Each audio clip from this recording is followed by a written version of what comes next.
Good evening, Ways and Means Committee. We are in Ways and Means Part 2 for today. I will go ahead and call this meeting to order. It has been posted, and on the agenda, it lists specifically how folks can attend the meeting virtually. We have 5 bills before us this evening, so we're going to get straight to work and go with the bills. Just to let everyone know, we will be taking them just a little bit out of order today. Oops, I probably need to call the roll since we had a meeting earlier, but it was joint. So since we are separate this evening, if I could go ahead and open it up to the staff, and if staff, you could please call the roll for me. Thank you. Assemblywoman Benitez-Thompson. Assemblyman Frierson. Here. Assemblywoman Gorlow. Here. Assemblyman Hafen. Here. Assemblywoman Howdigi. Here. Assemblyman Levitt. Here. Assemblywoman Miller. Here. Assemblywoman Monroe Moreno. Here. Assemblywoman Peters. Here. Assemblyman Roberts.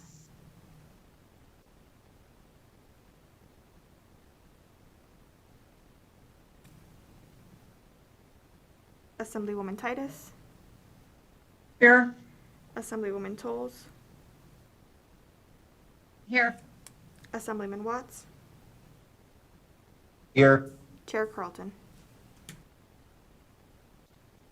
And I am here. I think Mr. Roberts had just a slight glitch. He is present, so just wanted to make sure that the roll was reflected correctly. So as I was saying, committee members, we have 5 bills before us this evening. I am going to take them just a little bit out of order. AB 459 will be the last bill that we will hear so that we can go through the other 4 first. I know that bill will have a little bit more discussion, so that way we can get the other folks on their way and back to their jobs that they're usually doing. So we will go ahead and open up the hearing on our first bill this evening, which is AB 451, Office of the Secretary of State, for the replacement of computer hardware and software. So I believe I have Mr. Anderson available. Thank you, Chair Carlton and committee members. For the record, I'm Scott Anderson, Chief Deputy Secretary of State. With me this evening are Deputy Secretary of State for Elections and former Operations Deputy Mark Voloshin, and current Deputy Secretary of State for Operations Debbie Bowman, and our Chief IT Manager Tim Horgan, who's joined us, who's not with us in the room, but is on the Zoom call, the WebEx call. Thank you for the opportunity this evening to present AB 451. AB 451 is a one-shot appropriation for $2,530,292 over the biennium to fund the 5-year replacement of most desktop units and printers and all servers, storage devices, and the networking devices that interconnect these servers and storage devices. These devices and components are on a 5-year life cycle and replacement schedule in accordance with the Enterprise Information Technology Division's recommended schedule. This is for the replacement of the complete SOS infrastructure, which will be out of warranty and cannot be extended any further. Maximum warranty extensions were made due to the requested budget cuts for fiscal year 21, and normal scheduled hardware replacement for the agency was shifted to fiscal year 23 to accommodate the cuts.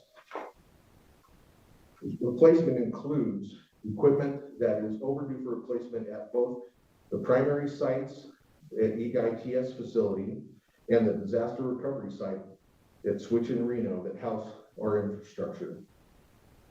The hardware and software at both sites must be compatible in order to provide disaster recovery capabilities. This request was originally Decision Units E710 in our biennial budget request, but has since moved to AB 451. The total amount remains the same as we had presented in our budget hearing. Please note that $38,992 of the request is in fiscal year 22, with the remainder in fiscal year 23 to maximize the previously mentioned warranties that were put in place to address the requested budget cuts. Thank you, Chair Carlton and committee members, for your time this evening and for your consideration of AB 451. We remain available for your questions. And thank you very much, Mr. Anderson. So I'm just going to ask an education sort of question just for the committee's benefit. So in your bill, it says that the remaining balance of the appropriation made by subsection 1, which is the amount that you confirmed, by the end must not be committed for expenditure after June 30th of 2023 by the entity to which the appropriation is made or any entity to which money appropriation is granted otherwise transferred. So I think what the question I'd like you to answer is, so this money will go to this project. There's no intention of moving money from this project to another project. This will strictly be used for this project. And if it isn't totally expended, then it will come back to the state. Is that correct? That is correct. This is for the replacement of our existing computer equipment that is now running out of warranty. And by fiscal year 2023 will no longer be supported.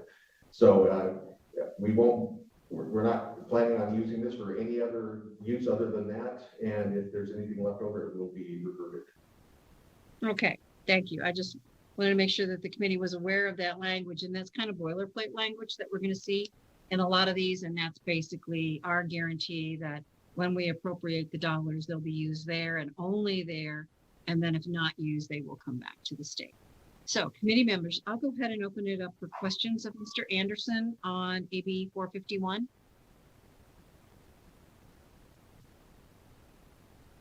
Not seeing anyone with any questions at this time. All right. So we will go through our broadcast services for support, opposition, and neutral as required for each bill that we will hear. So with that, broadcast services, if you could please open up the line, and if there is anyone in support, if you could queue them up. Anyone wishing to testify in support of AB 451, please press star 9 now to take your place in the queue.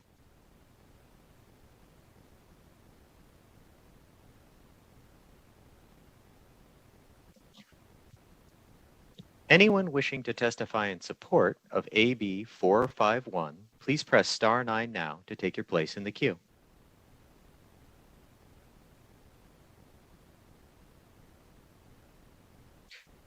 Chair, there is no one in line to testify in support of AB 451. If we could open it up for opposition, please. To testify in opposition to AB 451, please press star 9 now to take your place in the queue.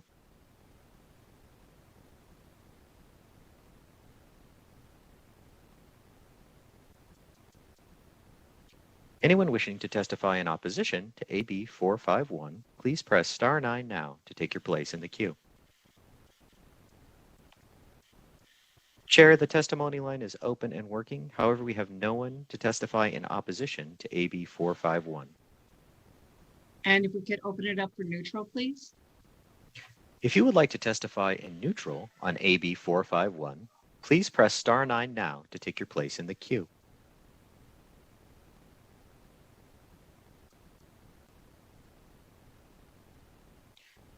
Chair, the testimony line is open and working. However, we have no one to testify in neutral on AB 451.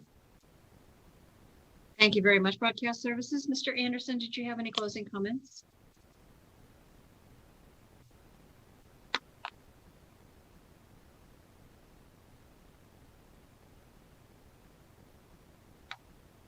I'm sorry, we did not hear you. I believe you are muted. Got little technical difficulties there. Thank you, Madam Chair. Thank you, committee members. We truly appreciate your time tonight and your consideration of AB 451. This will allow us to continue with the services that we provide in the Secretary of State's office over the next several years, next several fiscal years. Okay, thank you very much, Mr. Anderson. So with that, we'll go ahead and close the hearing on Assembly Bill 451. and committee members, we'll go ahead and open up the hearing on Assembly Bill 452. And I believe I have the administrator, Mr. Lovato. Are you available? Yes, I am. Hello? Please proceed. Okay, thank you. Good evening, Chair Carlton, members of the committee. For the record, Greg Lovato, Administrator of the Nevada Division of Environmental Protection, introducing Assembly Bill 452. With me in the room today are Jeffrey Kinder, NDP Deputy Administrator, and Danilo Dragoni, Chief of the Bureau of Air Quality Planning. And via Zoom, we have Nevada State Climate Policy Coordinator, Kristen Avery. So the purpose of AB 452 is to strengthen reporting requirements regarding greenhouse gas emissions. NDEP is currently tasked with preparing and submitting an annual report on greenhouse gas emissions and projections. However, absent a requirement for certain state agencies to compile and provide that information to NDEP, there is a risk of significant data gaps.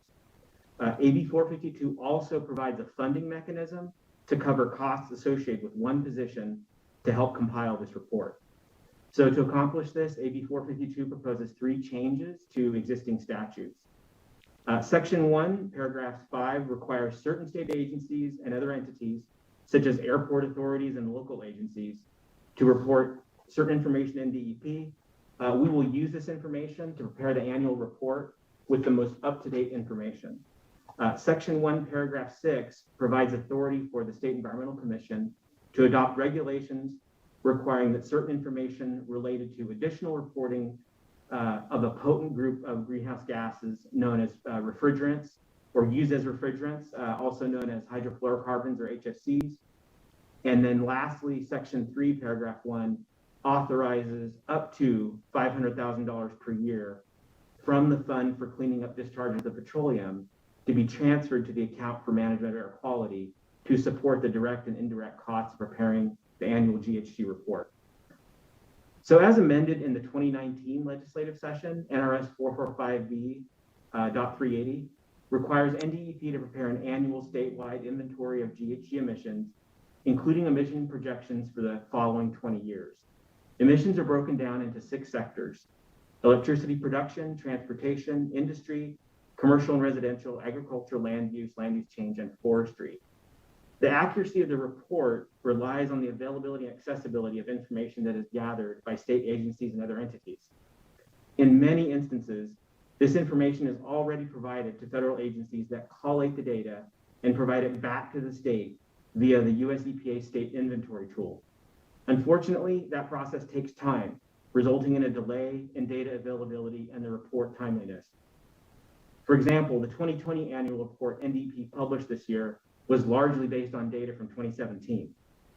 Acquisition of this information directly from the source is critical to improve the timeliness of the report and will provide policymakers with more accurate information to analyze and assess potential emission reduction policies and strategies. The statutory amendment would require the identification and reporting of information that is necessary to complete the annual GHG report. For example, ground and aviation fuel sales, vehicle registration, and vehicle miles traveled statistics are critical to an accurate annual report. And NDEP would work with state agencies such as NDOT and the Department of Motor Vehicles, as well as the airport authorities. We do plan to make the best use of existing resources and as much as possible to minimize burden and duplicative efforts. Additionally, one of the emerging and more significant contributors to GHG emissions are the ozone depleting substance substitutes, such as hydrofluorocarbons or HFCs, which are mainly used in refrigeration and air conditioning. Emissions of these substances occur when released into the atmosphere from leaks and end-of-life disposal or destruction of equipment. Emissions of these substances are currently projected to become a significant and increasing contributor of GHG emissions statewide due to increases in population and ambient temperature. The collection of data associated with the type, sale, use, and disposal of products that contain these substances would be augmented and greatly the accuracy would be greatly improved by relying on Nevada-specific information instead of national statistics that are apportioned to Nevada based on our population. AB 452 also proposes to allow transfer up to $500,000 per year from the Fund for Cleaning Up Discharges of Petroleum to be transferred to the Account for Management of Air Quality, Budget Account 3185. The Petroleum Fund is funded by a 3/4 cent fee on each gallon of motor vehicle fuel, diesel fuel of grade 1, grade number 2, and heating oil imported or refined into this state. The Petroleum Fund is primarily used to pay for investigation and cleanup of fuel releases from underground storage tanks.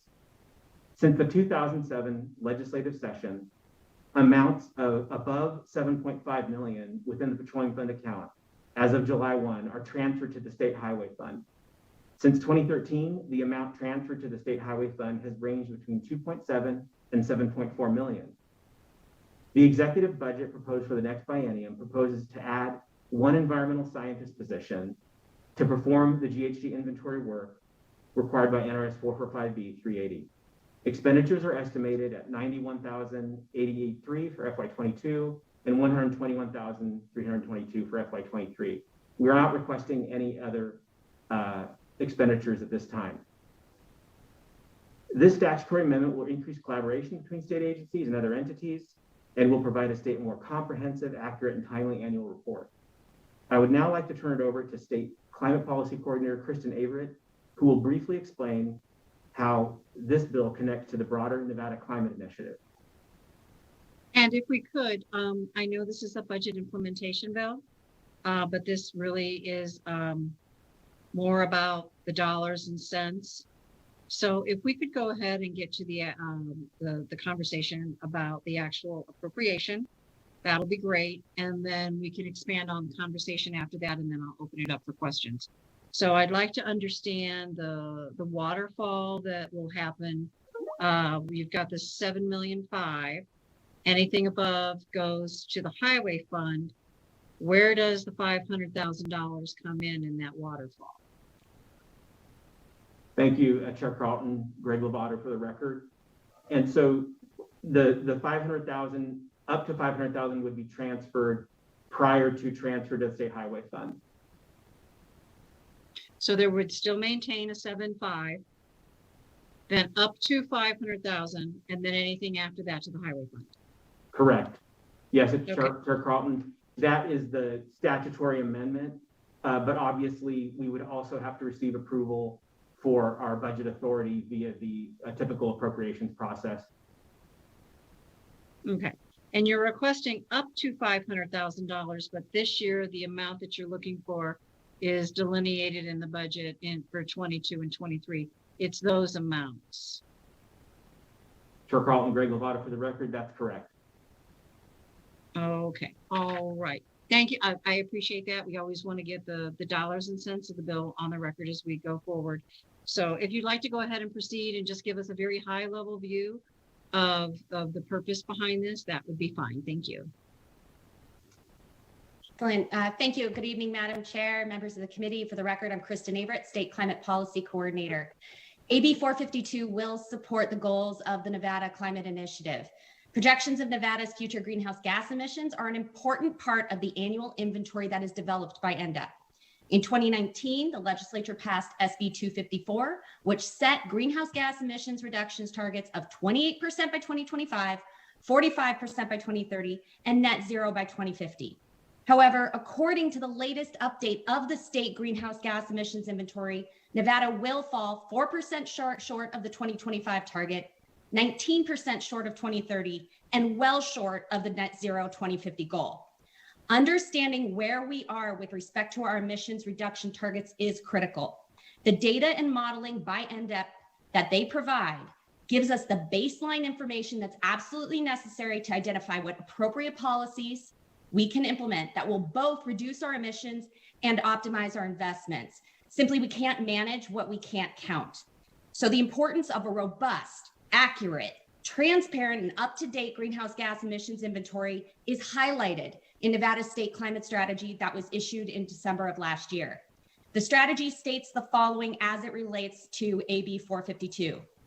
To support a comprehensive and consistent evaluation of GHG emissions reductions benefits from policies across the state, Nevada's inventory capabilities need to expand. Number two, the individual evaluations of climate mitigation policies illuminated additional data needs. In many cases, the impact of a policy, program, or regulation on our emissions could not be estimated because of a lack of data. And third, all of the governmental entities that were engaged in our stakeholder process expressed a strong interest in continued interagency collaboration on consistent inventory practices, but all noted that available resources for inventory efforts are very limited. Finally, the climate strategy is very clear that climate action is not a revenue neutral proposition, but the cost of inaction is far greater. All this considered, the goals of AB 452 are consistent with the state climate strategy. Thank you for your time. And with that, turn it back over to the administrator, to you, Madam Chair. Okay, thank you very much. So are there any other statements that you'd like to make? Because I do have a couple of members that are waiting in the queue to ask a couple of questions. Thank you, Chair Carlton. We're ready to answer questions. Okay, thank you very much. So I believe I have Majority Leader Teresa Benitez Thompson had a question. I do. So I want to say that I see right now that anything above the 7.5 million to the highway fund, I guess what I'm most concerned about is breaking the nexus between how we collect these dollars and what they're collected for, you know, specific to the petroleum cleanup, and then tie a nexus to air. And I think they're all good battles, like, right? Like, don't get me wrong there. We have to fight on many fronts. But I don't know that we're at the point where we say that we're ready to divert money away from the ground soil issue, especially with the underground heating storage tanks. I mean, right now, as it is, if you look at the list of all of the underground, like, heating oil tanks that are out there, and we've got a fund specifically to help with cleaning up their oil tanks and their buried oil tanks, but we have nothing for residents, right? So there's you look at that list and there's thousands of, oil tanks and no assistance to help with that aspect. So I just don't know that we're ready at the point to say that we don't have resources to continue the fight on soil and we can move them over to this new purpose. I guess, is there anything that you would tell me that's happening with the fight on with the efforts in petroleum, with the cleanup of that, or with tank enrollment, that I should hold in my head to help me think differently? Thank you, Assemblywoman Benitez Thompson. Greg Lovato, for the record. So yeah, a couple of responses to your good question and concern. Rest assured, the Petroleum Fund is able to take care of all the reimbursements and demands related to investigation and cleanup of releases of petroleum, including heating oil tanks from residences. So those are eligible to receive reimbursement for cleanup from the Petroleum Fund, and they do receive that. The Petroleum Fund has been very successful. We actually compared our performance across some different states, and we're proceeding very well in terms of, cutting into, getting the cleanups done. We obviously do have some cases that are more difficult depending on, the individual site-specific circumstances, but we can provide some more information about, how well the Petroleum Fund is doing.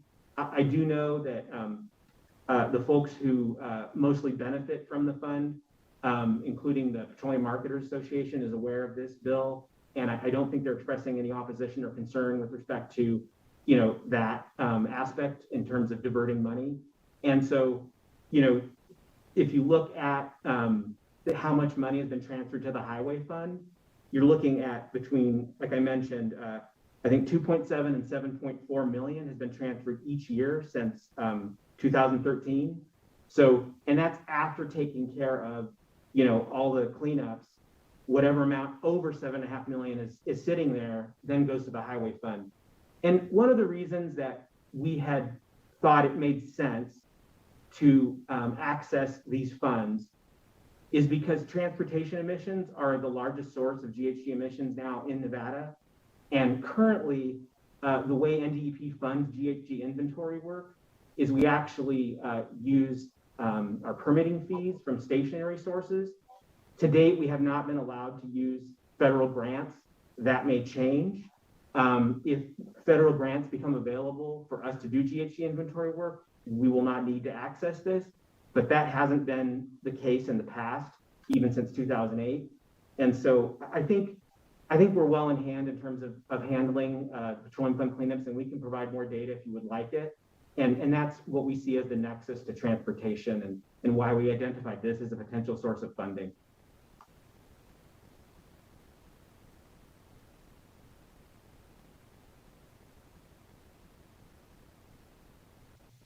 Ms. Benitez-Thompson, did you have a follow-up? No, I guess I had some, I've got a big chunk of old Southwest Reno. And so got more familiar with this issue a few years back because had residents who had issues with underground storage, heating oil tanks, and the residential piece to me just seemed like they weren't able to get help or access with getting those removed. And it seemed, and so I guess the experience I had with my constituents in trying to access some of these to address their soil concerns in their, in their backyard was a different experience than what I heard represented. But I'm keeping open ears. Okay, thank you. So I think I had Ms. Peters next. Thank you, Chair. My question has to do with the fiscal note that's attached to this bill. It looks like the fiscal note comes from the Department of Transportation, and I'm having having trouble reading this. So they recognize that AB 452 would require the addition of one new FTE to address the annual efforts, the reoccurring annual efforts. Is this an FTE that's specific to NDOT's reporting requirement under this bill? Or is this a result of the potential hit to NDOT's budget because of the FTE you're asking for? Thank you, Assemblywoman Peters. Greg Lovato for the record. So we were aware that NDOT was going to place a fiscal note. My understanding, and I believe they're going to be available to testify today and neutral on that and their fiscal note, is that they were wanting to highlight the ongoing requirement that NDOT would have to basically cooperate in the Nevada Climate Initiative and GHG reporting in particular. And so I'll kind of defer to them in terms of their fiscal note and its effects, but I don't think they're actually asking for appropriations that are related to this 500,000. I think they're merely just talking about the level of effort related to GHG reporting in general.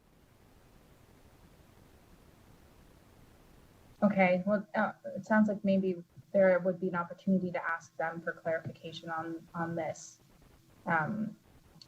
And we'll ask them, Ms. Peters, when we get to that point, we'll make sure that we get your question answered on that. Thank you. So committee members, are there any other questions at this time?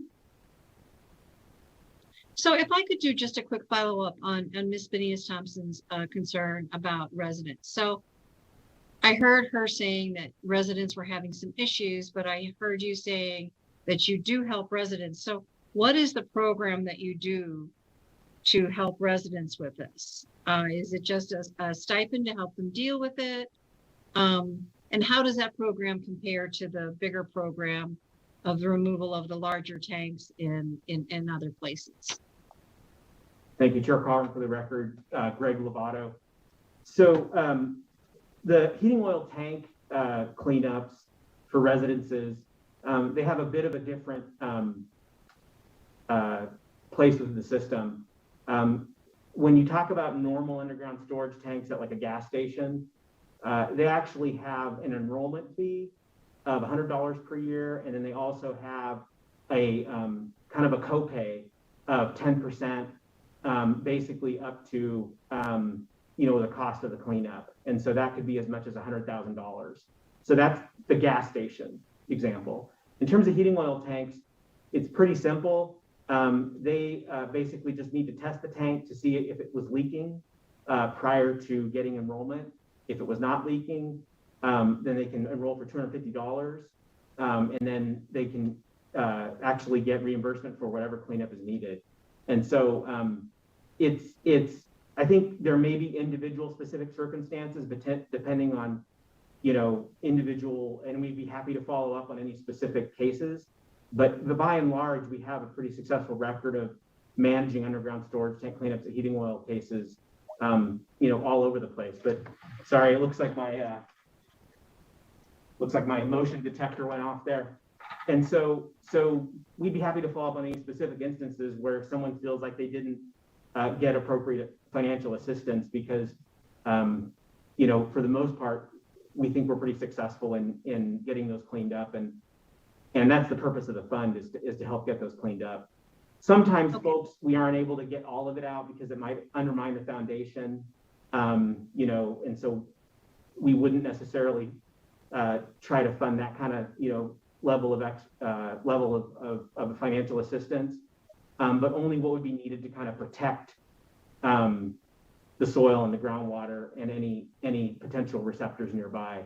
So we wouldn't always fund complete cleanup to take it back to pristine, but only what is necessary to protect water and protect adjacent landowners and things like that. Okay, thank you for elaborating on that. So if a resident did not realize that they needed to enroll once they had a problem, their ship has sailed on them. So I think that might be an issue that we might want to figure out a public education campaign on or something along that line to make sure folks know. It's kind of along the lines of the sewer issues that we have in Southern Nevada. If you don't get the protection when you get the house, once it happens, it's all on you. The water line issue, it's all on you if you have a problem. So I see it as being very similar. So with that, do we have any other questions from any other committee members? Madam Chair? Dr. Titus, you're next. Yes, thank you, Madam Chair. I appreciate the opportunity to ask a question. Mr. Lovato, is this the same fund, the same amount of money that we heard you present to a previous committee regarding the petroleum funds, that we raised the amount of monies that industry with, as you mentioned, the larger fuel tanks, if they had to remediate that property, we increased the amount of funds they were able to access for that cleanup. Is this the same pot of money? Mm-hmm. Thank you, Assemblywoman Titus. Greg Lovato for the record. Yes, it is. So during that hearing on this previous bill, we heard that it wasn't even enough, that there wasn't enough funds there sometimes on some of these bigger projects. But now I'm hearing there's enough funds, more than enough funds, and you're going to do this new program with it. So can you clarify how this money is actually being used and how many things does this pot of money actually fund? Thank you, Assemblywoman Titus, for the record. So I think what you're referring to Assembly Bill 40, and in that bill, there was a request, an amendment from petroleum marketers to allow the ceiling to be raised for certain cleanups. And so it's not that there's not enough money in the fund to fund those; it's that individual projects, and out of the thousands of projects that the cleanup fund has funded over the years, there are a few that have exceeded the existing coverage amounts. And so this would allow, that Assembly Bill 40 would allow an increased coverage amount for those particular cases. But we're definitely not seeing any cleanup being held up right now because of lack of funding. That was just a request from those folks so that they don't actually have to access what we currently are accessing. And it's a little complicated. There's $1 million that's offered for cleanup, and then there's the fund also covers $1 million to address what are called third-party liability damages. So that we're already providing all the funding, and no cleanups are being slowed up for lack of funding.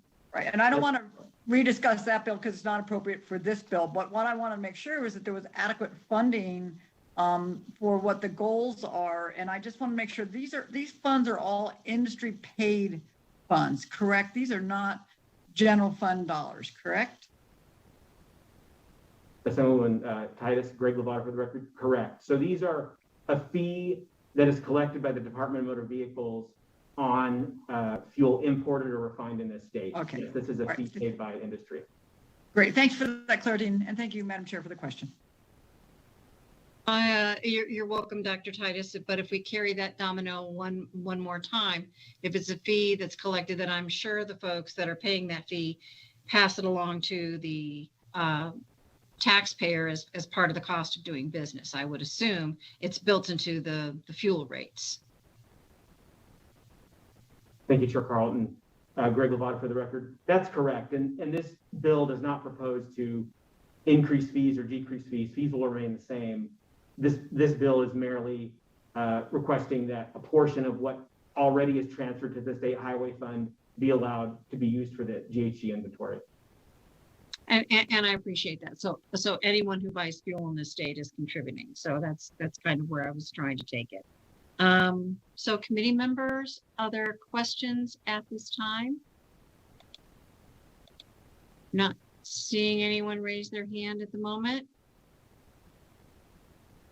So with that, I will go ahead and go to support, opposition, and neutral. We'll go ahead and open up the phone lines, broadcast services, if we could, please.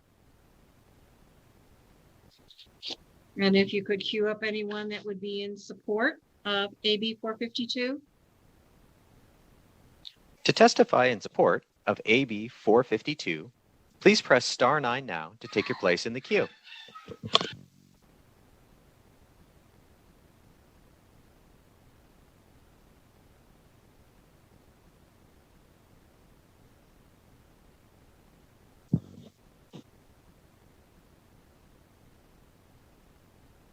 Caller with the last 3 digits, 155, please slowly state and spell your name for the record. You will have 2 minutes and may begin. Good evening, Madam Chair and members of the committee. For the record, my name is Christy Cabrera, CHRISTI-CABRERA, and I'm the Policy and Advocacy Director for the Nevada Conservation League, here in support of AB 452. As home to some of the fastest warming cities in the United States, Nevada is already feeling the impacts of climate change. Our state has made strides to become a cleaner and greener state, but we are still not on track to meet our climate goals, and there is still plenty of work to be done. The Nevada Department of Conservation and Natural Resources has been tasked with preparing annual reports that include a statewide inventory of greenhouse gas emissions, as well as projected greenhouse gas emissions. These reports provide the framework for the legislature to determine what policies are needed to meet our state's climate goals. And we must make sure that DCNR has the resources and information they need to prepare them. We strongly urge your support on AB 452. Thank you for your time and your consideration.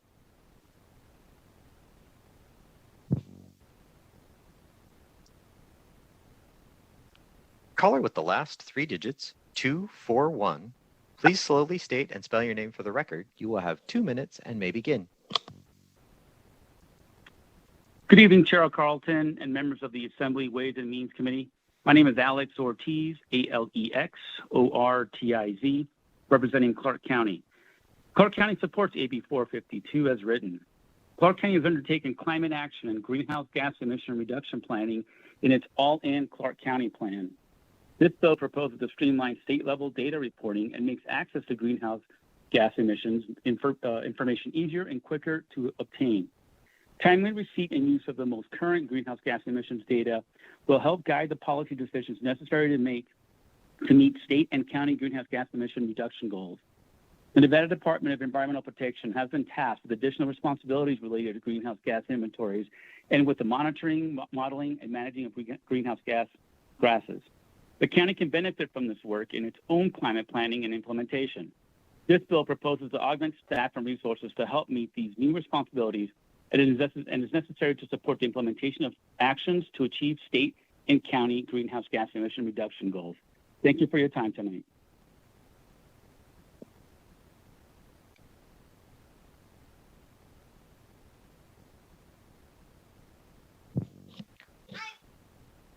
Caller with the last 3 digits, 642, please slowly state and spell your name for the record. You will have 2 minutes and may begin. Good evening, Madam Chair and members of the committee. Randy Robison, RANDY ROBISON, on behalf of the City of Las Vegas this evening. in support of AB 452. The city participated in the Nevada Climate Initiative over the past year and supports this bill and NDEP's efforts to supplement this continuing reporting effort and to include other state, local, and regional collaborators that will help with outlined emissions mitigation and adaptation efforts now and in the future. Thank you, Madam Chair.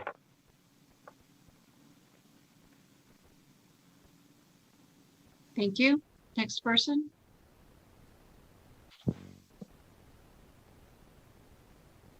Chair, there are no more callers in opposition to AB 452 at this time. Thank you very much. If we could go to those in opposition. Pardon me, Chair, would you like me to go to those in support? Oh, I'm sorry, support. Okay. We're still in support. Thank you. To testify in opposition to AB 452, please press star 9 now to take your place in the queue.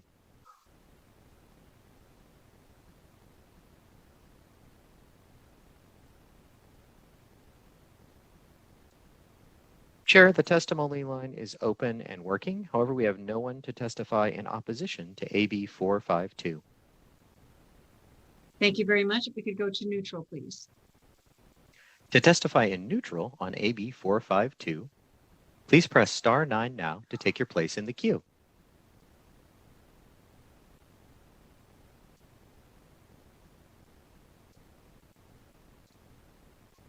Caller with the last 3 digits, 382. Please slowly state and spell your name for the record. You will have 2 minutes and may begin. Good evening, Chair Carlton and committee members. My name is Mylin Nguyen, M-Y-L-I-N-H, last name is N-G-U-Y-E-N. I'm the Chief of the Environmental Division at the Nevada Department of Transportation. Thank you for the opportunity to provide neutral testimony on AB 452 on behalf of the Department of Transportation. Section 1 of this bill requires agencies and entities to submit necessary information to the State Department of Conservation and Natural Resources to prepare the annual greenhouse gas emission report. While NDOT support the intended purpose of the bill, we want to note the cost to implement the requirement. Therefore, NDOT has submitted the fiscal note for the addition of 1 new environmental scientist position to address the recurrent efforts that is required of the department to coordinate, track, and report the necessary information. Thank you for your time. Thank you very much. Is there anyone else in neutral? Chair, the line is open and working. However, we have no more callers to testify in neutral on AB 452. All right. Are there any closing comments?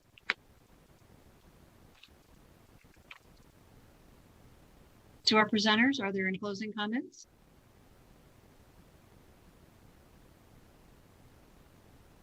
We have no closing comments at this time. Thank you, Madam Chair. Thank you very much. Hard to keep the gallery view going so that I can see everyone. So with that, we will go ahead and close the hearing on Assembly Bill 452. And we will open up the hearing on Assembly Bill 454, making an appropriation to the Nevada Promise Scholarship account. And I believe I have Mr. Klinger available. Good evening, Madam Chair, members of the committee. For the record, Andrew Klinger, Chief Financial Officer for the Nevada System of Higher Education. I also have on the line with me Vice Chancellor Nate McKinnon to answer any questions. Here to present AB 454, which makes an appropriation to the Nevada Promise Scholarship Program in the amount of $7.3 million. This amount was derived using the fall of 2020 numbers of approximately 1,400 students with a disbursement of $1.83 million.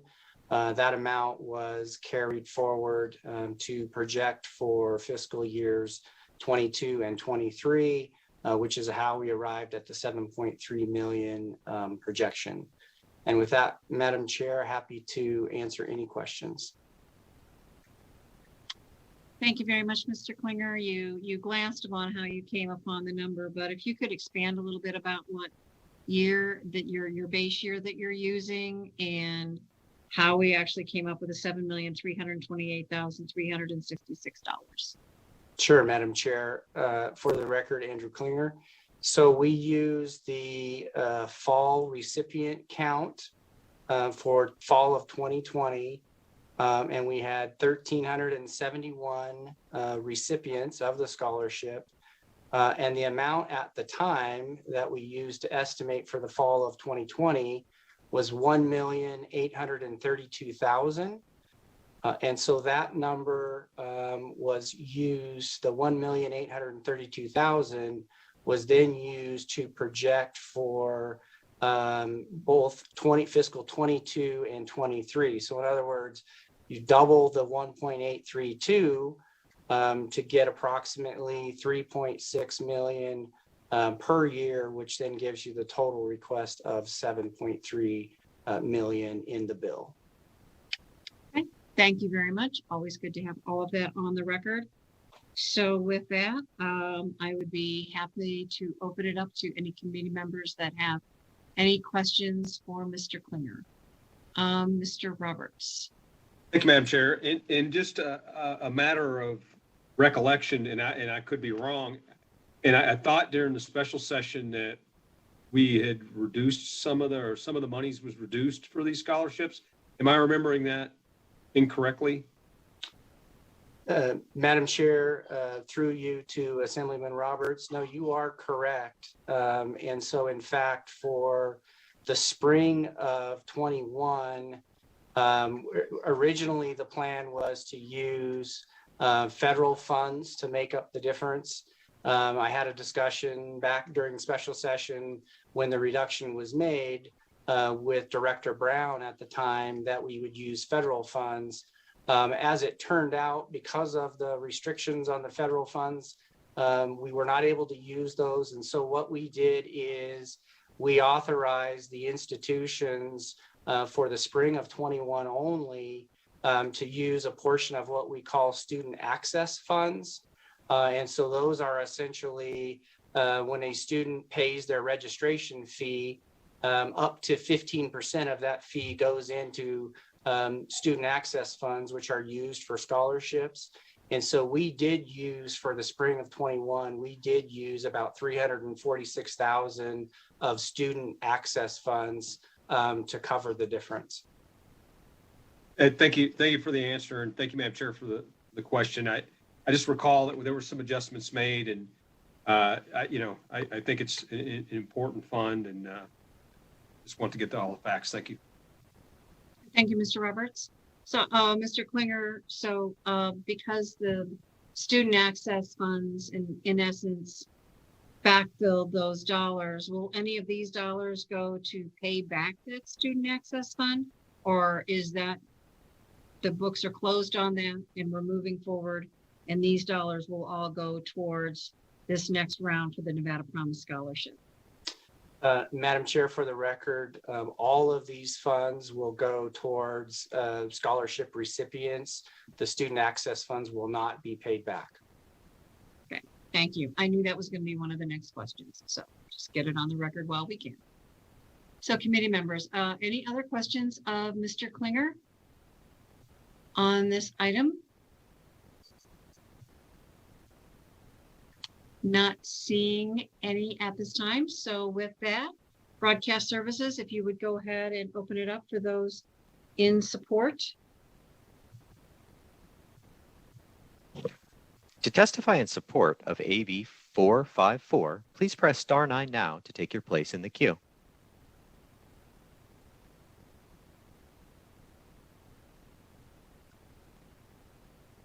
Caller with the last 3 digits, 837. Please slowly state and spell your name for the record. You will have 2 minutes and may begin.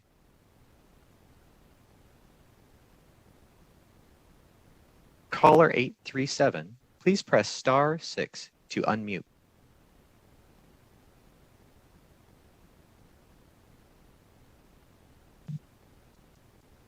Good evening, Chairwoman Carlton and Assembly members on the Committee of Ways and Means. I am Dr. Margot Martin, M-A-R-G-O-M-A-R-T-I-N. I serve as the Institutional Effectiveness Chief at the College of Southern Nevada, and I'm here in support of AB 454. The Nevada Promise Program is a game changer for the high school youth and families of Southern Nevada. Since 2017, Nevada Promise has played a key role in stimulating a college-going culture across the state. Year over year, an increasing number of high schools have encouraged more students to participate. Since the scholarship's inception, close to 35,000 students representing 11 counties and 114 high schools have submitted applications to CSN's Promise program. Despite COVID-19, CSN received almost 5,000 Promise applications for this upcoming academic year, and 1,153 eligible students are moving forward to complete the mentoring and community service requirement, a 5% increase from last year. In terms of persistence, 103 Nevada Promise 2018 cohort students will complete 3 years with the program this spring semester. 295 students from the 2019 cohort are completing their second year, and 254 students from the 2020 cohort are completing their first year. Regarding community service, CSN Promise students have contributed more than 126,000 service hours total, and our mentors have completed close to 8,500 mentoring sessions since 2018. We currently have 358 active mentors in the program and are continuing to recruit. Nevada Promise has created incredible synergy around access and community support for higher education in Southern Nevada and continues to positively impact the lives of our high school seniors and their families. We urge this committee to support AB 454. Thank you. Thank you. Next caller. Caller with the last 3 digits, 561. Please slowly state and spell your name for the record. You will have 2 minutes and may begin. Mariana Kiwen, Mariana-Kihuen. Good evening, Chair Carlton and members of the Assembly Ways and Means Committee. I'm the Director of Government Affairs for the College of Southern Nevada. CSN is in full support of AB 454. We thank Governor Sisolak for including the Nevada Promise Scholarship Program in his recommended budget and urge this committee to support AB 454. Continued funding for the Nevada Promise Scholarship is one of CSN's top 2021 legislative priorities. Last Wednesday was CSN's Day at the Legislature. We premiered a video outlining our 2021 legislative priorities, and in that video includes testimony from Governor Sisolak, Senator Mo Dennis, and CSN students on why they support the Nevada Promise Scholarship. We highly encourage this committee to watch that video at www.csn.edu/CSN Day. Thank you for your time and attention.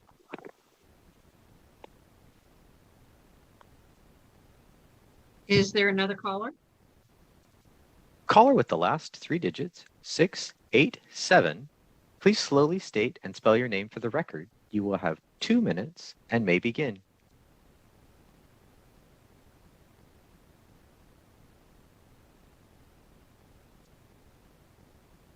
Caller 687, please press *6 to unmute.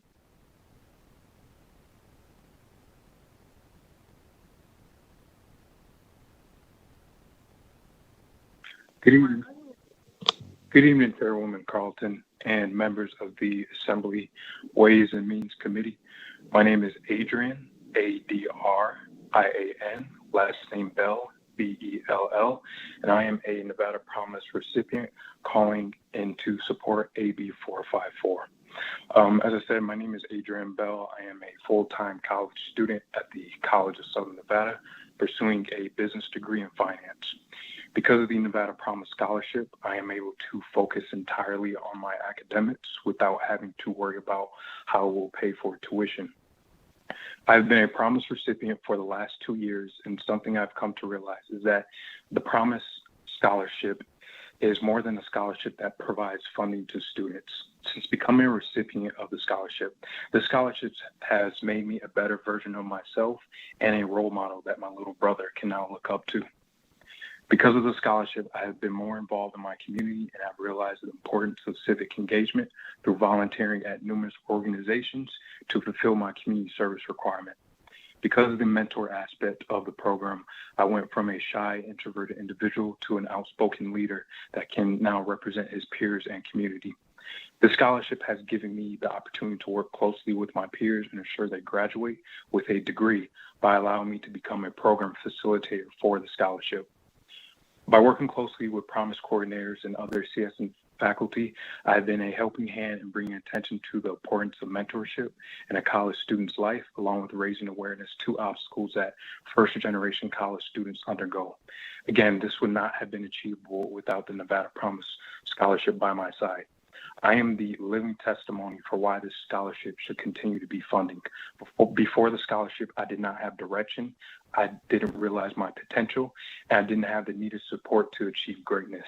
After becoming a part of the scholarship, I have maintained a 4.0 each semester. I have earned the prestigious Regent Scholar Award for my school, become a familiar face in my community due to volunteering, and I've become a beacon of hope for people that look for me. Committee and Chairwoman Carlton, please continue with the scholarship so when my brother has a chance to go to college, he can reap the same benefits as I did, as well as he can become a better version of himself. Thank you. Thank you very much. Mr. Klinger, you probably should have just let him present the bill. So with that, the next person in support. For those of you that have just joined the call, please press *9 now to testify in support of AB 454.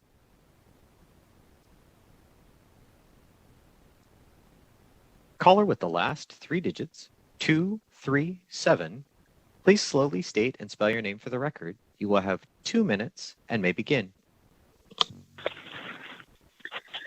Madam Chair, members of the committee, Randy Robison again, R-A-N-D-Y-R-O-B-I-S-O-N. Speaking tonight on this bill in my role as chair of the Institutional Advisory Council at the College of Southern Nevada. You've heard plenty of good testimony. Most importantly, you just heard from one of our amazing students, a scholarship recipient. And I can tell you, having had the privilege of speaking with a number of recipients, students who've received the Promise Scholarship, what the legislature has done with this scholarship has absolutely changed lives. So I couldn't be in more support of this bill tonight. In fact, if you want to put some more money in it, I'd be in support of that too. But thanks, Madam Chair. I appreciate your time. And thank you, Mr. Robinson. It's a good thing that those in support are not allowed to make motions. Okay, moving on to the next person in support. Chair, the testimony line is open and working. However, we have no more callers in support at this time. And thank you very much, Broadcast Services. Could we go to those in opposition, please? Yes. To testify in opposition to AB 454, please press *9 now to take your place in the queue.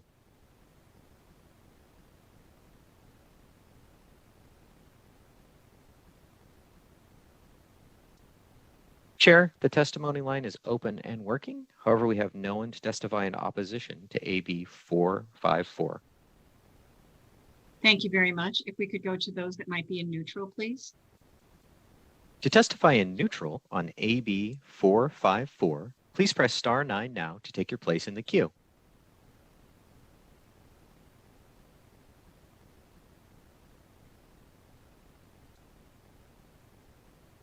Chair, the testimony line is open and working. However, we have no callers to testify in neutral on AB 454. Thank you very much. So, Mr. Klinger, I'll come back to you if you do have any closing comments, but I think some of the folks you had did an excellent job of sharing with us how they feel about the bill. Are there any closing comments? Madam Chair, for the record, Andrew Klinger. I think Vice Chancellor McKinnon would like to make a quick plug for the program. Okay, Vice Chancellor. Thank you, Madam Chair. Nate McKinnon for the record. And thank you very much for considering this today. And we would just like to also invite all members of the legislature, if you would be willing to consider becoming a mentor for the Nevada Promise program. We are very much in need of mentors. Please help spread the word. It's been a challenge getting mentors. COVID took a real hit on the number of mentors available. As you can hear, our Promise students are fantastic, and the mentoring component is a huge part of the program, but we need responsible adults who are willing to give just a little bit of time each semester. So please, if you could contact your local community college, we'd really appreciate it. Thank you again. And thank you very much for being here this evening. So with that, we'll go ahead and close the hearing on Assembly Bill 454. And as I had said earlier, committee members, we're going to take a couple of them out of order. So the next bill that we will open up the hearing on will be Assembly Bill 460. And I believe I have Mr. Friedman. I'm not sure who's testifying on this one. Is Mr. Friedman testifying? Yes, thank you, Chair. This is Myron Friedman. I'm the acting administrator for the Division of Museums and History, part of the Department of Tourism and Cultural Affairs. And I'm here to speak on the bill AB 460. This is a one-time appropriation to the Division of Museums and History. This is for our school bus program. This appropriation allows us to offer schools across the state, public schools, to plan a tour to one of their state museums and then be reimbursed for the school bus. And so we asked the committee to please consider this. It's been a successful program in the past. The one-time appropriation allows us to bring approximately 8,000 to 10,000 students per year, depending on the schools that apply for the reimbursement. And so I thank you for your consideration, and I'm happy to answer any questions you may have. Okay, thank you very much. So I guess my question is, since I was involved with the inception of this idea in being a member of the museum in Southern Nevada and working with the wonderful volunteers at the museum in Southern Nevada, they had started this program with pure donations and showed us how valuable it was. So I'm just curious how you came to the $100,000 amount. I know we've done more in the past. Are there still funds left over with the shutdown? Where exactly are we? Because I know we've done a little bit more than that in the past to make sure that we had enough students statewide. So how did we pick the $100,000? Thank you, Chair Myron Friedman, for the record. The program was still ramping up in those early years when it was first established. So we were returning funds to the Treasury. And so this is a more modest request, but it does cover the sort of historic attendance that we had. And we also have to factor in that the schools will need to ramp up from the pandemic period where, bringing the students 100% back to the school. We're not exactly sure, what that's going to look like in the next biennium. So it is a more modest approach this time, but based on the historic numbers, we feel it will cover the demand. Okay, and can you tell me, before the pandemic, the school year before the pandemic, how many students accessed this program? Well, in 2018, it was 6,168. And then it ramped up quite a bit in 2019 to 10,629. These are largely from Clark County, but also Washoe County as well. So in 2022, we're estimating, kind of splitting the difference a little bit and estimating 7,600 students in 2022. And then we're bumping that up in 2023 to 8,000 students. So we're prepared for, obviously we would be prepared for more, but just based on the historic numbers, we feel this is a viable number. Okay, thank you very much for answering all of my questions. Thank Committee you. members, I will open it up to other members that have questions.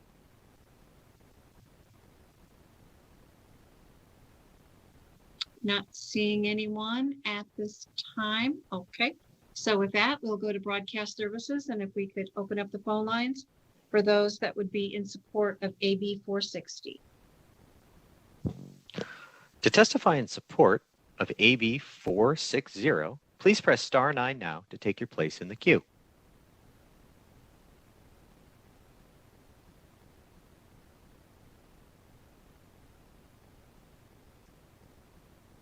Caller with the last 3 digits, 358, please slowly state and spell your name for the record. You will have 2 minutes and may begin. Hello, my name is Selena LaRue Hatch, L-A space R-U-E space H-A-T-C-H. I'm calling as a current high school history teacher and a former middle school history teacher, as well as a WEA and NSCA member. And I just wanted to support this bill and support this program. As a history teacher, I can tell you the importance of having students see history and not just read about it on the page cannot be overstated. And I think especially coming out of this pandemic year, our kids need to be out of their chairs and out in the community and in the museums and engaged in a way that they haven't always been able to for the past year. And so I strongly support this bill and I strongly support this measure, especially since school bus costs are often the reason that we can't take our kids on field trips. The buses are pretty expensive and a lot of schools don't have a budget for them. And so we're required to collect money from the students in order to pay for a bus, which obviously has a lot of issues with equity. If students can't afford to go, they miss out on a learning opportunity. It creates this system where kids can see who is paying for the bus and who is not. And I just think that this program removes all of that by taking out that stress and allowing all of our students, regardless of their ability to pay, to really engage with our state's history and take advantage of a really great program. So I am in support and thank you for your time. Thank you very much. Are there any other callers in support? Caller with the last 3 digits, 401, please slowly state and spell your name for the record. You will have 2 minutes and may begin. Hi, this is Kathy Flanagan, K-A-T-H-Y-F-L-A-N-A-G-A-N, representing the Springs Preserve, which is the home to the Nevada State Museum in Las Vegas. Museums preserve history, promote understanding, and provide enrichment. The school bus program enables public school teachers to provide these experiences to their students. We urge your support of this measure. Thank you. Thank you very much. Another caller in support? For those of you that have just joined the call, please press star 9 now to testify in support of AB 460. Chair, the testimony line is open and working. However, we have no callers left to testify in support of AB 460. Okay, thank you. Any in opposition? To testify in opposition to AB 460, please press star 9 now to take your place in the queue.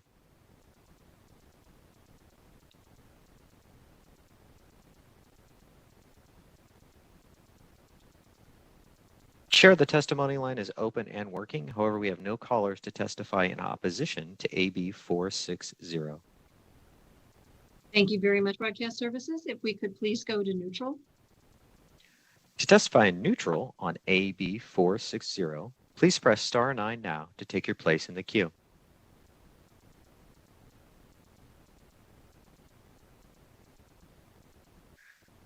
Chair, the testimony line is open and working. However, we have no one to testify neutrally on AB 460.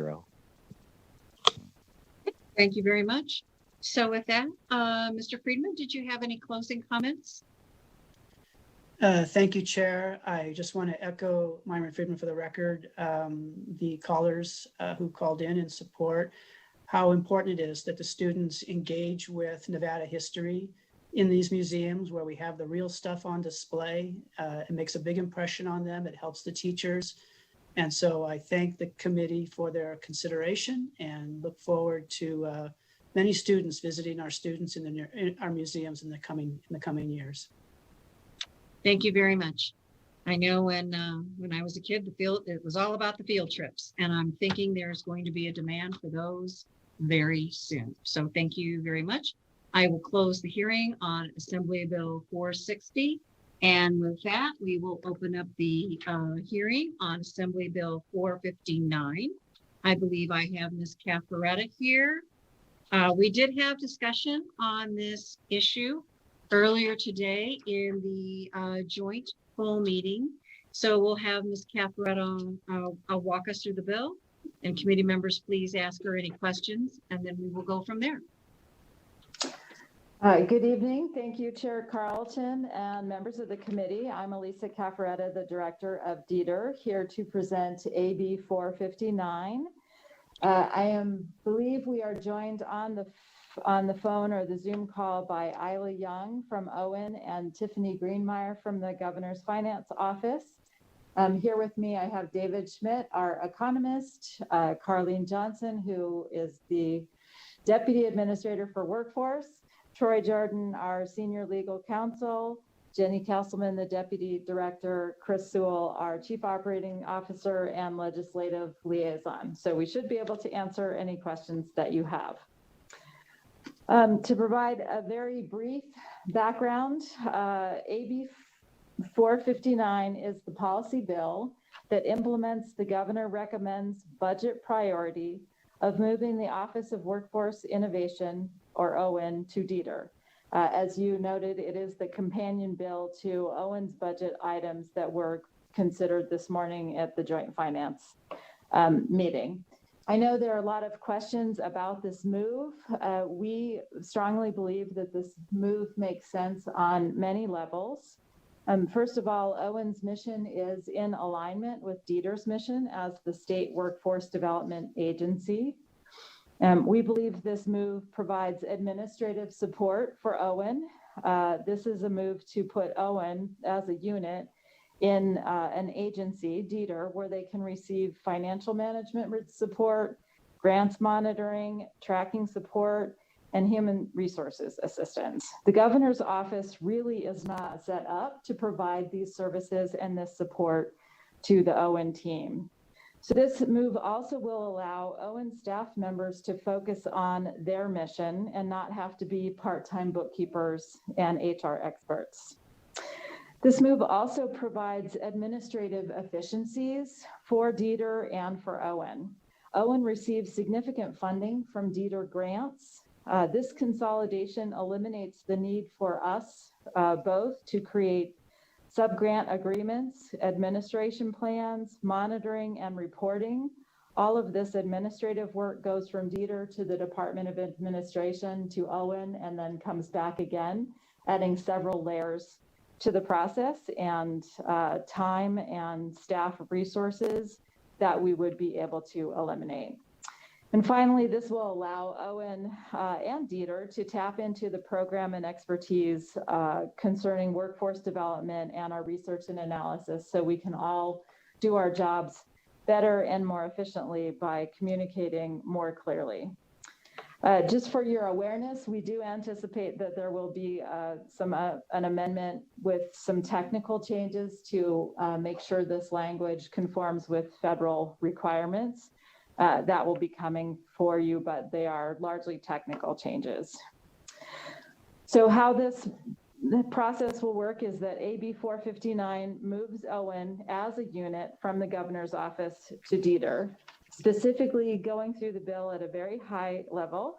Section 1 removes OWIN from NRS 223, which sets out the staff of the Office of the Governor. Section 2 of the bill updates NRS 232, which lists all the state departments, by putting OWIN in DETR. I'd note that sections 3 through 6 of the bill basically mirror the language that created OWIN in the Governor's office, but move that to DETR. Specifically, Section 3 creates the Office of Workforce Innovation, and it also gives OWIN the responsibility for apprenticeship programs in the state. Section 4 sets out that the Governor appoints the executive director of OWIN, and changes the executive director from a non-classified position to an unclassified position. Section 5 lists the responsibilities of the executive director. And again, we'd note this language is an exact mirror, exact copy of the current law, but it just moves it to a different chapter in the NRS. Section 6 mirrors the law that requires DETR, the Department of Education, NSHE, and the DMV to provide education and workforce data to be included in the statewide longitudinal data system, or what you would know as Empower. The rest of the sections are complete the conforming changes. So sections 7 and 8 make the changes in NRS 232, again, to move OWN to DETR. Sections 9, 10, and 13 amend NRS 400 to describe the duties of the Empower Research Data System Advisory Committee that assists OWN, which will now be at DETR. Sections 11 and 12 amend NRS 610, which describes the duties of the State Apprenticeship Council and the State Apprenticeship Director. Section 14 says that any reports to the legislature required by this law will remain the same. Section 15 repeals the NRS chapters that created OWN in the office of the governor, and Section 16 makes the bill effective July 1, 2021. That's the high-level overview. We are happy to answer any questions you have. And thank you very much, Ms. Cafaretta. I guess my first question will be the same one that I expressed a little concern over this morning. Seems like yesterday, but it really was this morning.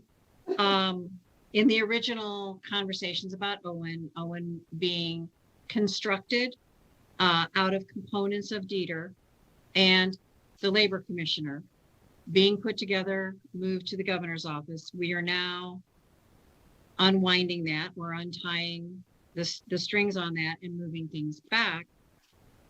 If you could address the issue with the apprenticeship program, because it was not with DETR before, it was in the labor commissioner's office. And it just seems that if we're going to put things back where they were to possibly get back to square one, I'd like to have a conversation about the apprenticeship program and what the thought process on that is and what the conversations are around that issue. Thank you, Elisa Cafaretta, for the record.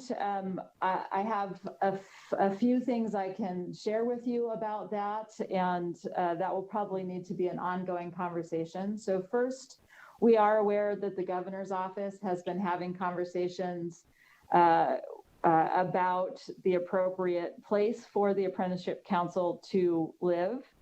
The move to put it in OWN sort of predates my service with the state. I understand that one of the goals was to be able to create apprenticeship programs that would address sort of the future high demand jobs of the future, essentially. And so that was part of the thinking by putting it in the Office of Workforce Innovation. So I think that is the important goal for the program, is to make sure we are continuing to build the workers for all of the industries that we need in Nevada. So I believe the conversation has started about where the Apprenticeship Council ultimately lands, and that will be ongoing. So I don't know. Well, thank you. Thank you. I appreciate that. And I know those conversations are probably going to continue. I just felt like since we had the conversation this morning on this, that we should have it on the record with this one also. So I think I do have some questions. Ms. Peters, did you have a question? No, I'm sorry. Someone said question, but I cannot see what the name was. So just Ms. Moreno, please go ahead. Thank you, Madam Chair. I'm have to express that I agree. I'm not sure if the apprenticeship program should be in Dieter, but going along the lines of some of the conversation from this morning's hearing, Dieter has a lot on their plate currently. Just wanting to make sure that if this change does happen, the staff that's currently in Owen would be transferred with the duties to continue the work along with the budget that goes with those positions. Is that true? Elisa Cafaretta, for the record, yes, the intent of this move and the language of the bill both are that the soon-to-be 10 people at Owen will move as a unit. Just on the organization chart, they're not physically moving, we don't think, but they will move to Dieter. And while I know folks are concerned that Dieter has a lot on its plate, those soon-to-be 10 staff will still do the work that they are doing. We believe that this actually makes the work easier for both Dieter and for Owen, because we can directly have the funds in the budget without doing the subgranting, the monitoring, the tracking, and the reporting. We're taking out a whole layer of administration for all of us on both sides of the equation. And those staff people will continue to do the work that they're doing, only they will be freed up to focus on their mission as opposed to administrative services. Thank you so much for that. I appreciate you putting that on the record, because that was a concern that was brought up this morning. And as we come out of this pandemic and people may not be able to go back to the jobs they had before, the retraining of jobs and having that the unemployment issues tie into going into whatever that new career field that they may be, I think would be ideal. So I'm looking forward to seeing how this plays out. But just think the apprenticeship should be placed somewhere else. Thank you, Madam Chair, for the opportunity to ask the question.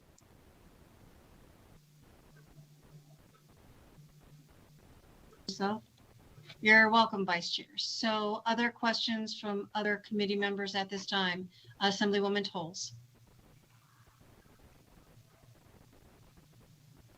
Thank you so much, Chair and Vice Chair. And I actually really appreciate the comments of my two colleagues before in regards to as I'm trying to figure out all the puzzle pieces. I concur that that the questions around the apprenticeship program and whether or not that's appropriate to go back to where it was before. And the Labor Commissioner, I'm very interested in that conversation too, and I agree.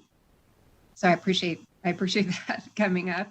And I do appreciate the opening remarks about it's trying to figure out what it is we're trying to solve and why this would be more beneficial for Owen in Dieter. I appreciate that the reasoning that was given in this presentation is that there's some administrative support that is needed and is lacking, and that there also is some streamlining in that reporting process. That was helpful. I actually even drew a little triangle with Dieter things to the Department of Administration, then back to Owen. So that was helpful. But when I read the bill and when I go back into the statute, I want to look at Section 5 in particular, because as I walk through Section 5, I see that the actual functions of Owen, and you mentioned communication, is very intricately tied to the governor and the governor's various offices. So in Section 5, under Section 2 or Section 1, the executive director is to provide support to the department, the governor's workforce investment board. Then subsection 2 is in coordination with the Office of Economic Development. Then down in Section 3D, in consultation with the governor's workforce investment board. Then back down to Section H, in coordination with the governor and the governor's workforce investment board. Same thing with I, same thing with J, same thing with K. So, or not K, actually stops at J. So when I read that section, it's the governor's office is all over it. So if our goal is to try and increase that communication and keep that streamlined, I understand there's administrative benefit to put it under DETR, but would that also create then all these other communication backgrounds that are more easily streamlined by staying in the governor's office? Elisa Caffaretta, for the record. So I would answer that by saying that, first of all, the executive director of OWYN will still be appointed by the governor. So it is a governor's appointment serving out the pleasure of the governor. So that's a direct relationship and a direct report. The second thing is the executive director of OWYN is actually considered a cabinet level position, and that also remains the same. So the importance of the position and the work remains the same. The access to all the other cabinet level directors is the same. And is certainly the intention of the governor's office to continue to rely heavily on OWYN for this support and this reporting and the coordinating function that they are providing. We at DETR are in very regular communication with the governor's office. They're very accessible, as I'm sure you are all aware. So I don't think that will change. What changes is that they are freed up from having to then also do this administrative work. And when, as I'm sure you can appreciate, when you're administering federal grants, the administrative burden is quite large. And so them being able to rely on our grant staff, our fiscal management staff, our human resources staff will really free them up to really focus on the collaboration role, the communications role that they have, and not have to be chasing down invoices and things of that nature. Madam Chair, may I ask one more follow-up?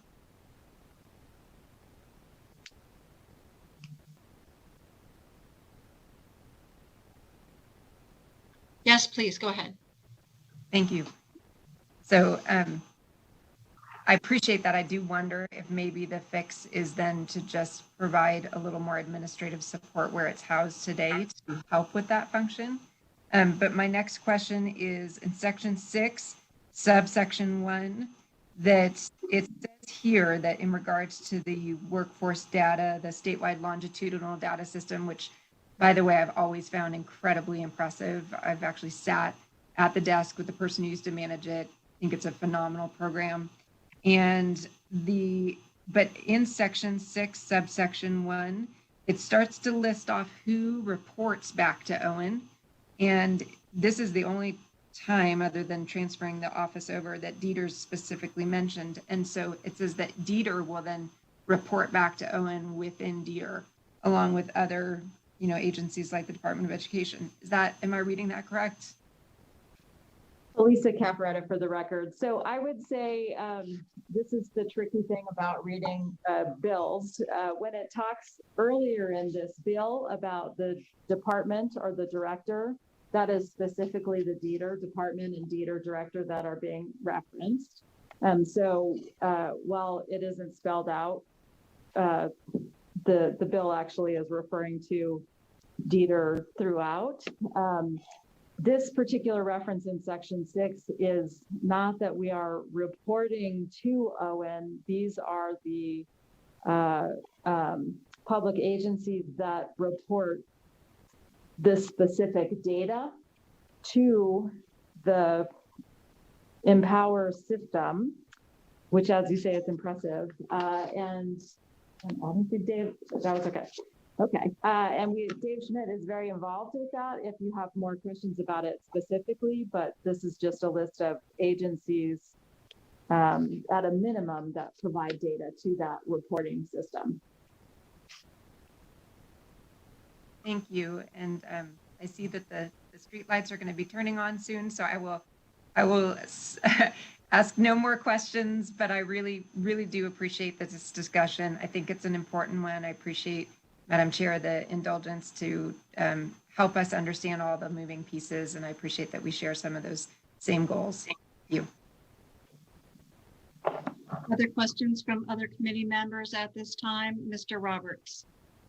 Thank you, Madam Chair, and appreciate the presentation this evening. And I think Assemblywoman Tolles covered some of the stuff that I was talking about. I had a couple additional questions, and you kind of covered it, that the executive director is a cabinet level position. They're moving over to Dieter. Who will they report to at Dieter?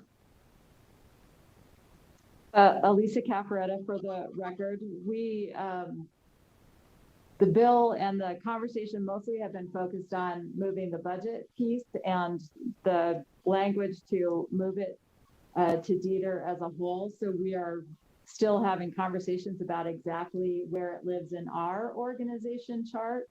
But there is, again, the commitment from the governor's office that this remains the governor's office of workforce innovation with the cabinet level position and attention and focus. And so they would still be a cabinet level position remaining on the cabinet. Is that typical of any other cabinet level positions, that they report to other people within the state government, but they're still part of the governor's cabinet?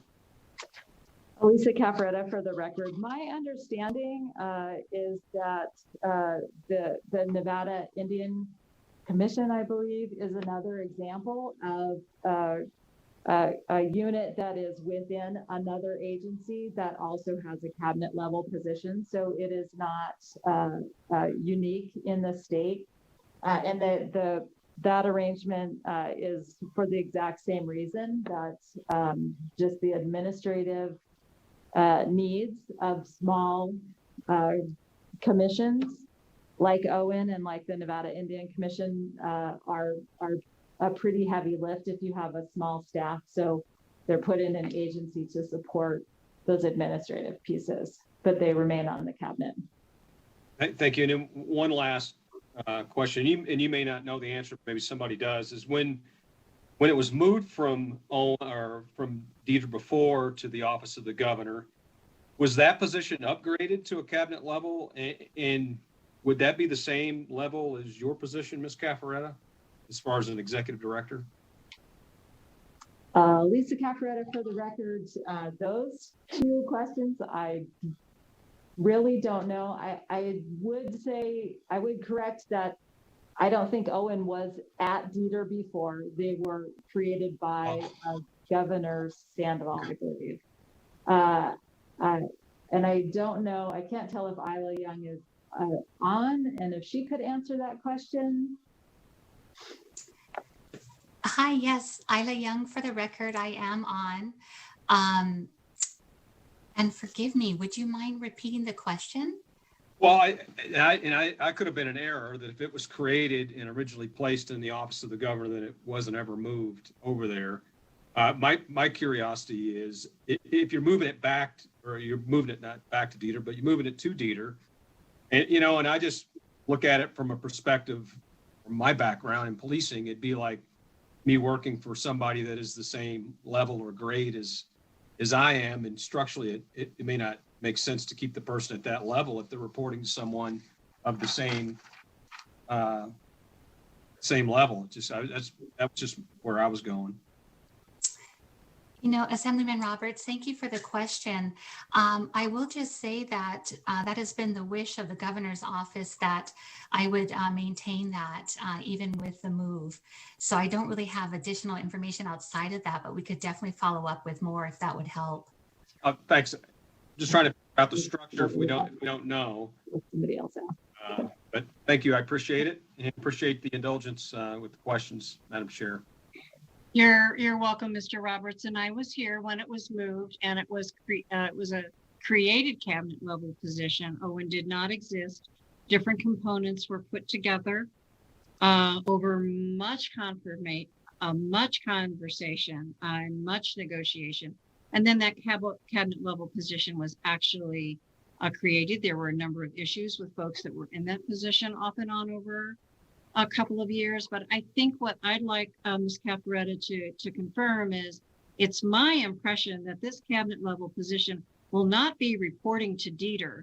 It will just be co-located with Dieter. So it's not as if they're reporting to you. It's more of a symbiotic relationship for the administration purposes, and it will still have all the jurisdiction and powers that it's always had. So it will not be reporting to you as if you were in a supervisory position over a cabinet level position. Am I correct?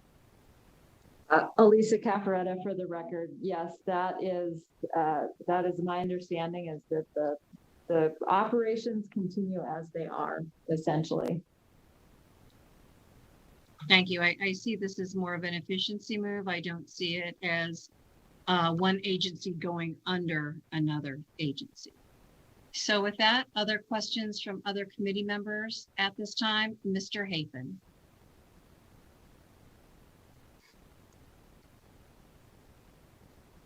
Thank you, Madam Chair. First and foremost, I just want to thank Peter. I know that you guys for the last year have been really working hard, and I'm sure you guys don't get appreciated as much as you should. And so first and foremost, thank you for all you're doing. Madam Chair kind of addressed my question, but I kind of rephrase it a little bit. I see that this act becomes effective July 1st of 2021. And with all the moving pieces, is that 30-day window going to be enough time for you? Or is that going to be one of the technical changes that you're looking at? Elisa Caffaretta, for the record. I believe the July 1 effective date is important because of the movement of the budget pieces. We definitely are still in conversations about if we can make that deadline.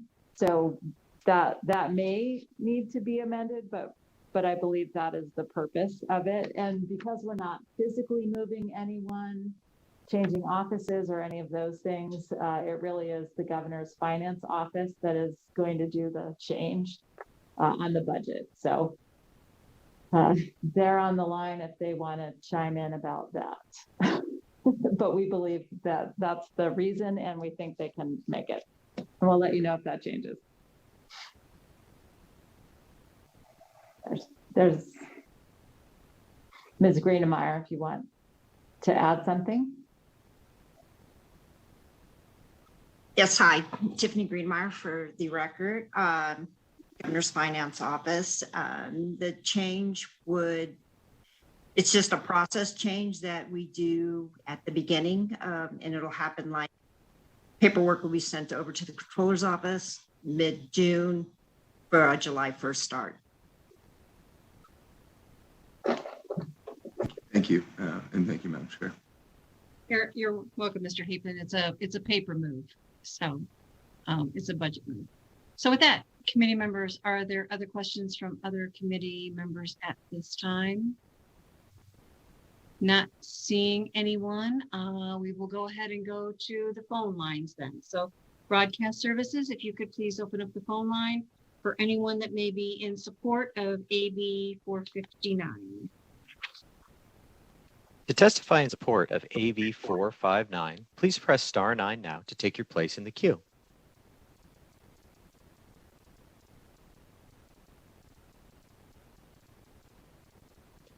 To testify in support of AB 459, please press star 9 now to take your place in the queue.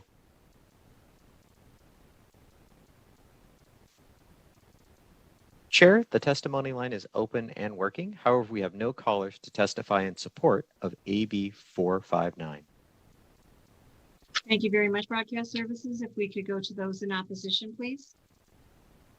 To testify in opposition to AB 459, please press star 9 now to take your place in the queue.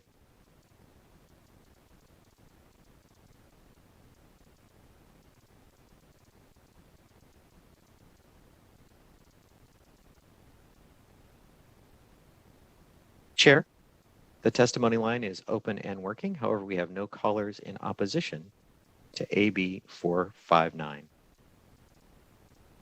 Thank you very much, broadcast services. If we could open it up to those in neutral. To testify in neutral on AB 459, please press star 9 now to take your place in the queue.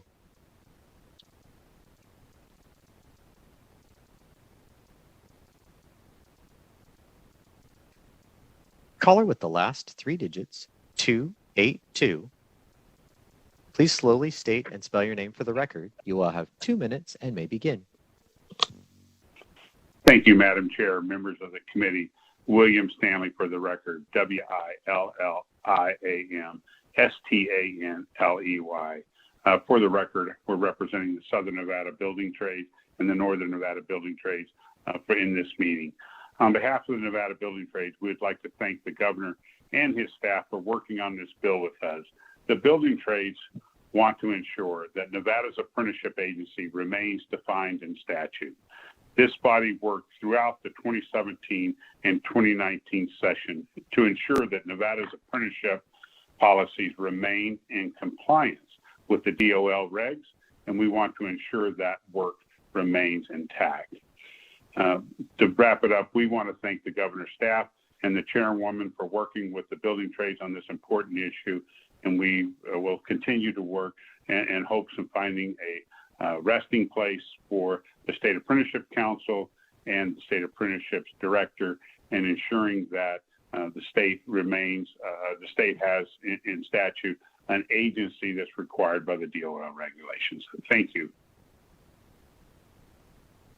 Thank you very much. Is there anyone else? Broadcast Services, do we have another caller in neutral? Chair, the testimony line is open and working. However, we have no more callers to testify in neutral at this time.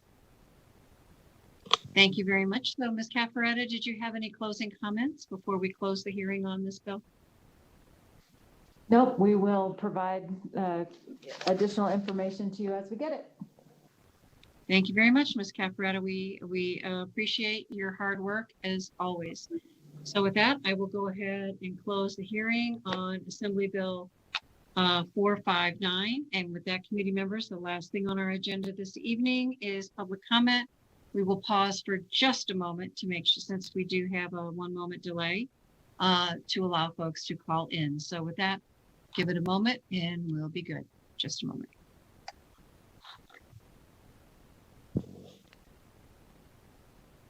If you would like to make public comment, please press star 9 now to take your place in the queue.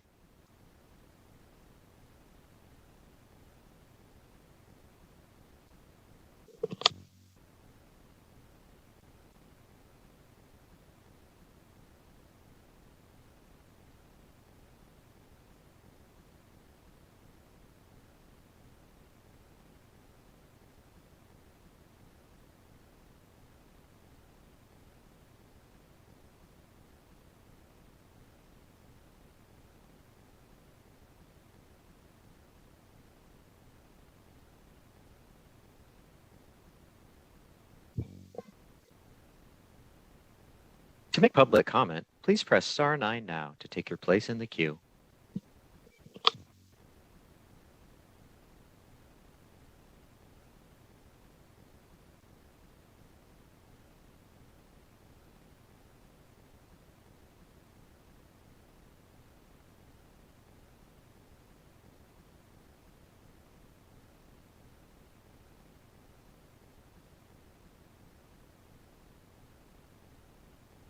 Broadcast Services, do we have anyone queuing up for public comment? Chair, the public comment line is open and working. However, we have no callers at this time.